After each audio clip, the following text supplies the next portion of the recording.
அருட்பெரும் ஜோதி அருட்பெரும் ஜோதி தனி பெரும் கருணை அருட்பெரும் ஜோதி எல்லா செயல் கூடும் என் ஆணை அம்பலத்தே எல்லாம் வல்லான் தாளே ஏத்து.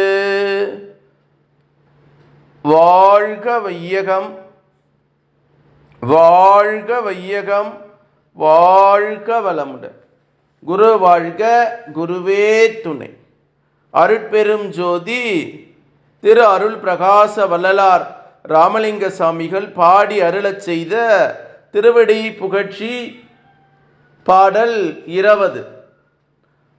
பவனாதிதம் குணதிதம் உபசாந்த பதம் மகா மௌன ரூபம் என்று வள்ளல் பெருமான் பாடியிருக்கக்கூடிய திருவடி புகழ்ச்சியினுடைய 20வது பாடலுடைய உரை விளக்கம்.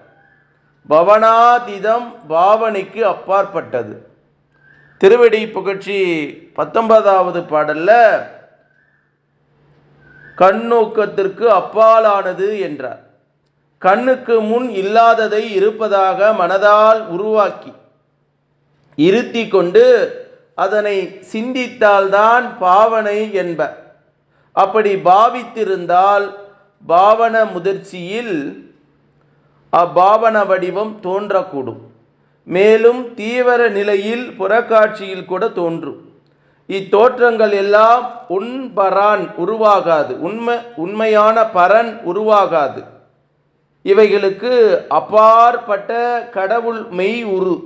இதனால் சமய மதங்களில் வழங்கப்பட்டுள்ள தெய்வ திரு உருவங்கள் யாவும் எல்லாமல்ல கடவுள் சொரூபமாக திருக்கோயில் விக்கிரகங்களும் அப்படியே. ஆனால் இவைகளெல்லாம் யோக ஞான சித்தர்களின் பாவனை தோற்றங்களாக வெளியாக்கப்பட்டு சக்தி சித்திகளோடு ஆலய திருப்பீடங்களை நிலைநிறுத்தப்பட்டு உள்ளன. இப்படி செய்து உள்ளவர்களின் நோக்கம் இந்த பாவன மூர்த்திகளின் வழியாக மெய்ஞானமும் பக்தியும் வளர்ந்து பவனாதீத அருட்பெரும் கடவுளை உள்ஞான அனுபவத்தை கண்டுகொள்ள வகையாம். ஆனால் புலன் வாழ்விலே புக்கொழுந்தியுள்ள மக்கள் புறவந்தன வழிபாடு நின்று மெய்ப்பயன் காணாது வீணாக போகின்றது எவ்வளவு அறியாமை. குணாதீதம்